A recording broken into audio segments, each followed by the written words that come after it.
Assalamualaikum warahmatullahi wabarakatuh. Alhamdulillahillazi hadana li hadza wa ma kunna linahtadiya laula an hadana. Asyhadu an la ilaha illallah wahdahu la syarika lahu wa asyhadu anna Muhammadan abduhu wa rasuluh. Allahumma shalli wa sallim ala sayyidina wa nabiyina wa maulana Muhammad imamil muttaqin wa qadril al-mujahidin wa ala alihi wa sahbihi ajma'in. Asmati sudahkan imam kita Ustaz Syafuddin, Imam Masjid Sendiri. Pernah kan? Bila dia jadi imam tu macam imam Masjid Haram. Kan? Betul. Haram ke Madinah? Dua-dua lah kan? Dua-dua lah. Sebenarnya sebenarkan polisi surau, kita tambah surau. Dan sahabat saya Pak Hafiz, sebenarnya sidang jemaah muslimin, muslimat, mukminin, mukminat. Alhamdulillah kita banyak terpuji dan syukur Allah Ta'ala kerana dengan minta dunia rahmat kepada Allah.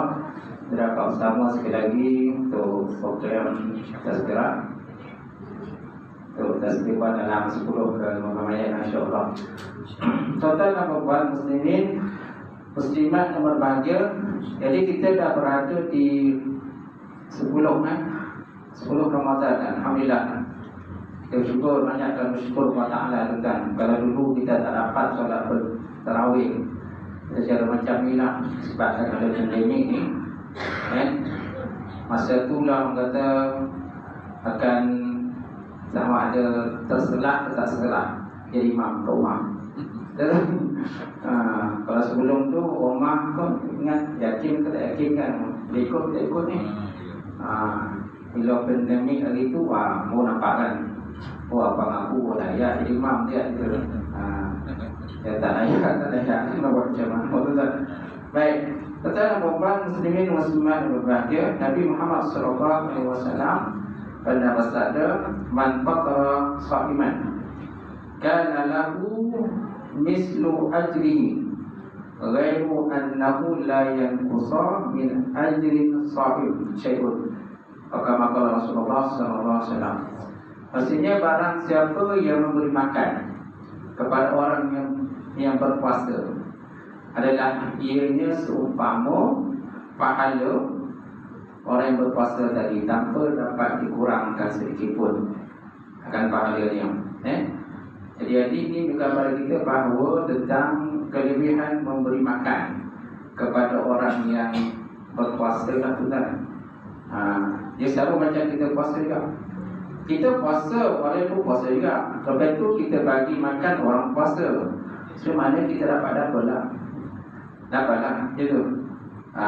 Orang yang makan tadi pun orang kata dia dapat makan lah, meraihkanlah sahabat kita yang kalau tak ada orang makan pun kita pun tak dapat pahala juga. Dia mesti ada orang bagi, ada orang makan. Betul tak? Ada orang bagi sedekah dan ada orang makan benda tu. Kalau bagi orang tak ada orang nak makan. Sebaik kalau ada kucing makan, kalau kucing tak makan. Sebab dalam mengata kita dalam sedekah pun memang digalakkan kita bersedekah, tapi jangan membazir. Jangan terlalu ramai sangat orang bersedekah sampai tak ada orang makan. Kecuali lah kita bawa balik, kita bagi anak ini makan. Sebab apa? Ada di jihad. Dan sebab pada tempat-tempat tuan, memang dia orang ni ada masjid berbuka puasa, iftar Ramadan, iftar jama'i dan semuanya. Sonok lah kalau kita dapat makan iftar jama'i ni.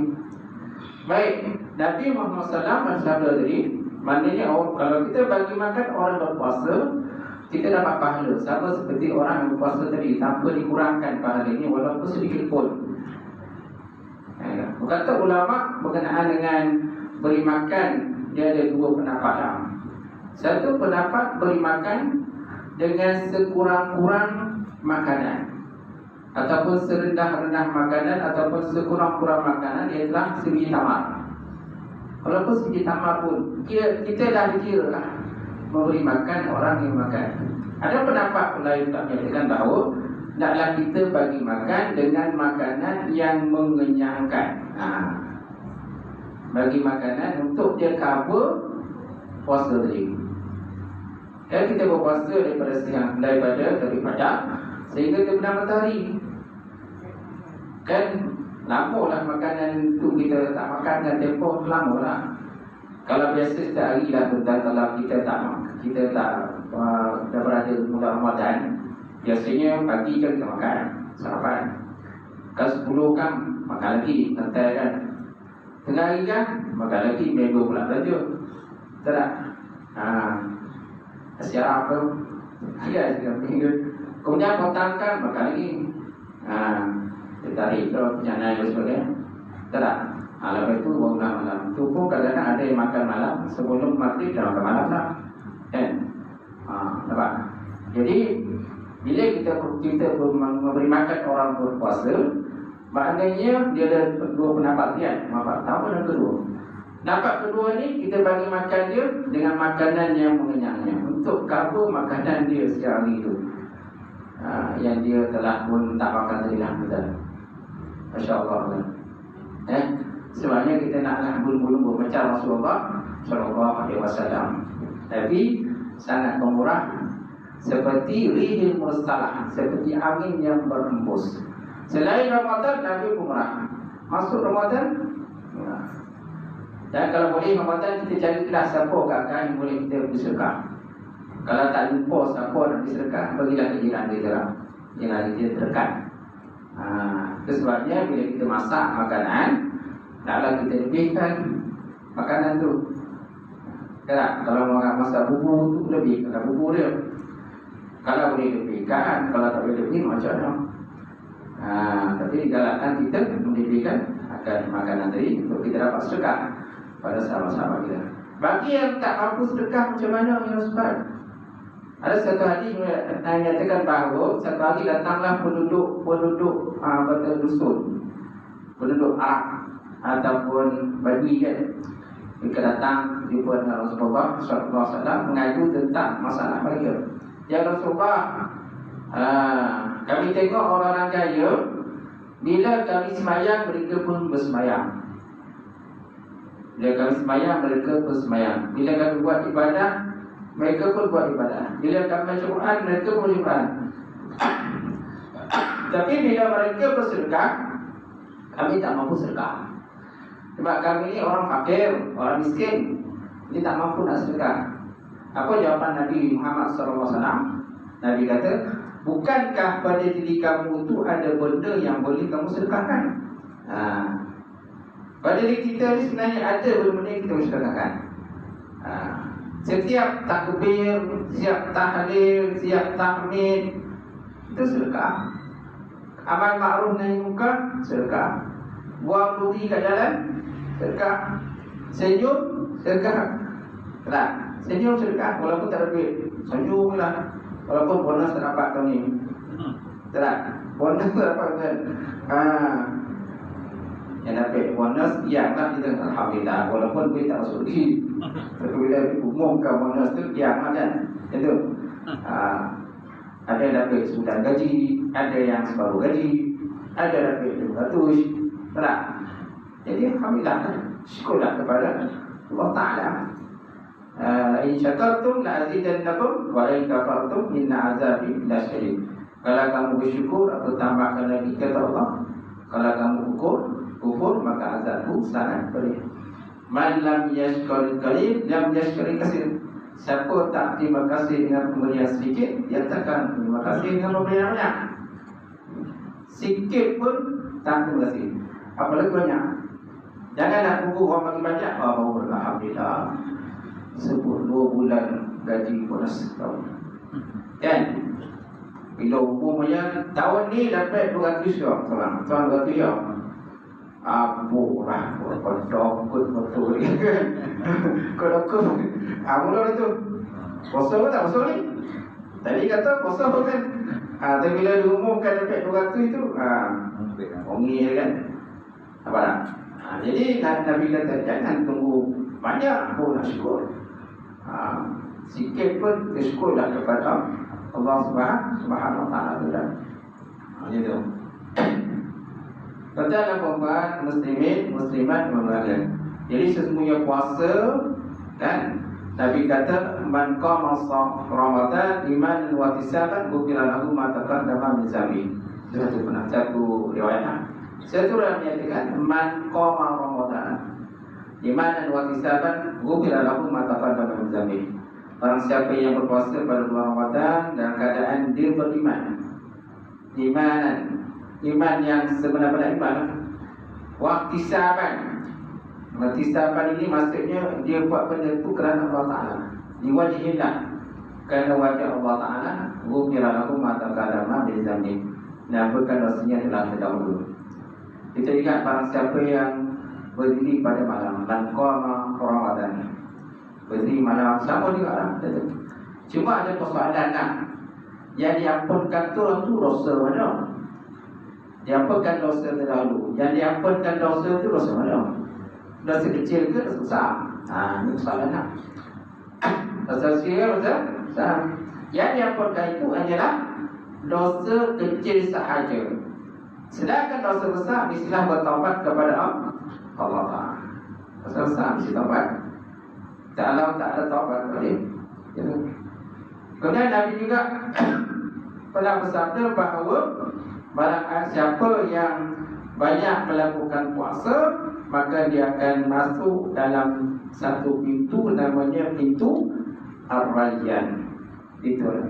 Pintu Ar-Rayyan itu pintu orang yang banyak berpuasa. Barang siapa yang banyak solat, maka dia masuk akan pintu solat. Di syurga lah. Barang siapa banyak berjihad, maka dia masuk dalam pintu jihad. Barang siapa banyak sedekah, dia akan masuk dalam pintu sedekah. Barang siapa yang banyak berpuasa, maka dia akan masuk dalam pintu Ar-Rayyan. Mana Ar-Rayyan ni apa tuan? Ar-Rayyan ni daripada diambil perkataan Ar-Ray. Ray ni maknanya puas lah. Dia lawan daripada dahaga. Lawan daripada dahaga. Disebut dalam syarah hadis dari Jalur Sahih. Betul. Kemudian timbul persoalan, bagaimana kalau orang tak solat? Adakah dia akan masuk juga dalam pintu Ar-Rayyan? Solat. Bagaimana orang tu tak solat? Solat itu tiang agama. As-salatu iman din, wa man aqamaha faqad aqama din, wa man tarakaha faqad hadama din. Siang itu tiang sembahyang itu tiang agama. Barang siapa mendirikan sembahyang, semuanya mendirikan agama.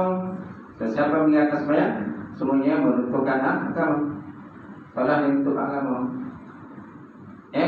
Jadi adakah orang yang tak solat akan masuk dalam pintu Ar-Rayyan sedangkan dia banyak berpuasa? Jawapannya tidak. Tidak. Orang yang tidak solat sedangkan dia banyak berpuasa, dia tidak akan masuk dalam pintu Ar-Rayyan. Sebab persoalan pertama solat. Solat tu yang dia punya tanda ras, tahu kan? Ataupun checkpoint pertama lah. Checkpoint pertama pun tak lepas, macam mana nak percaya guru? Betul tak? Ya tu. Kemudian bagaimana orang yang dia pun ada puasa, dia pun ada berjihad, dia pun ada solat, dia ada bersedekah. So dia akan masuk daripada pintu mana? Pintu mana dia akan masuk? Dia ada berjihad, dia ada bersolat, dia ada bersedekah, semua ada. Maka kata ulama akan dilihat kepada amalan yang paling banyak dilakukan ketika dunia. Kalau amalan sembahyang yang lagi banyak di dunia, maka dia akan masuk dalam pintu as-salat. Walaupun dia ada bersedekah, walaupun ada berpuasa, walaupun dia ada berjihad, itu dia akan masuk dalam pintu sembahyang. Kalau dia banyak sangat bersedekah, bab sembahyang, bab puasa ni kurang sikit, dan hanya puasa Ramadan atau puasa sunat yang tak buat itu, maka dia akan masuk dalam pintu sedekah. Bagaimana pula kalau dia buat semua hebat kan? Contohnya Sayyidina Abu Bakar As-Siddiq. Sayyidina Abu Bakar As-Siddiq ni ialah seorang sahabat yang kata, boleh katakan semua di depan dia buat. Kan, soal sunat pun hebat, bersedekah pun hebat. Sampai kasih rumah anak lawan sebangkang pun boleh. Kalau ada terdengar anak orang sakit, bila si makan, saya rumah cuba nak pergi bantu cepat. Sampai situ bakal ada. Sampai situ nak bantu orang susah tu, bakal ada sampai dah. Itu sebabnya bakal dia dapat satu gelaran namanya asyabak ilal khair. Syabak sin ba'alif qaf sabak ilal khairi, maknanya orang yang terdepan, orang penaja, pelopor kan, perintis lagi. Malah dia ni dalam bab amalan baikan ni semua dia terdepan. Malah itu nanti Abu Bakar akan dipanggil daripada setiap pintu syurga. Pintu solat pun malaikat panggil dia, pintu kata puasa pun malaikat panggil dia, mengikut jihad pun malaikat panggil dia, semualah malaikat panggil. Masa tu dia masuk pun dia tak tahu kan masa tu masuk ni. Semua malaikat panggil dia. Kenapa? Kerana dia ni terdepan dalam semua orang. InsyaAllah. Kemudian kita digalakkan bersahur kan. Sebab daripada kita ni tak nak bersahur. Bila mak ayah kocok dia, Allah niat. Dia macam otak sekirap tu kan dia. Kotak kan dia. Jadi susah nak bangun. Sebenarnya sahur ni ada keberkatan. As-suhur barakah. Sahur itu ada keberkatan dia. Kenapa sahur itu keberkatan? Kita lihatlah kalau orang sahur, dia akan boleh kabur daripada pagi sampai petang. Orang tak sahur tengok ulah ala kan. Pukul 1, pukul 2 kan dah ulah ala kan. Kau nak bawa ulah ala ni, bakti nampak ni. Tak sahur tadi dia. Sahur ni berkat dia dan dia boleh cover segala makanan yang biasa kita makan daripada pagi ke petang. Kalau pagi kita ada sarapan kan, sarapan pagi, kemudian pukul 10 makan, tengah hari kan makan lagi, lepas tu petang kan minum kan. Dengan kelebihan sahur ni, kita boleh cover makanan yang kita tak makan tu. Badan kita masih kuat lagi. Masih boleh bola lagi. Dia tengok pemain bola tu, main bola kan England kan. Dia tengok bola tu hidup, dia buka puasa lah. Tengah main bola buka puasa tu. Hari tu ada yang pemain Indonesia tu, asal kan, yang pemain berguru kan dari Indonesia tu, dia buka puasa. Tengah main tu berhenti sekejap buka puasa.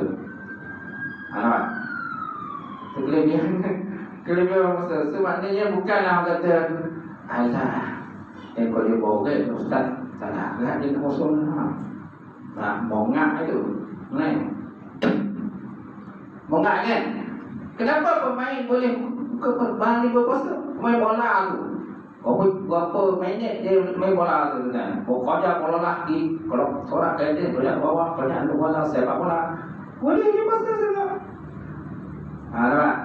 Kenapa kita badan yang kata kotak-kotak ni badan kotak tapi tak mampu nak kocok nak puasa tu kan. Malulah tu kan dengan budak-budak, kalau budak kecil tu kan sekolah tadika pun masuk. Ini dah tua, badan kuat kan, angkat batu pun kuat, semua lah kilo-kilo bunyi, baju pun boleh angkat. Tapi bila buka puasa habis kalah. Inilah sebenarnya yang penting apa? Iman kan. Penting iman.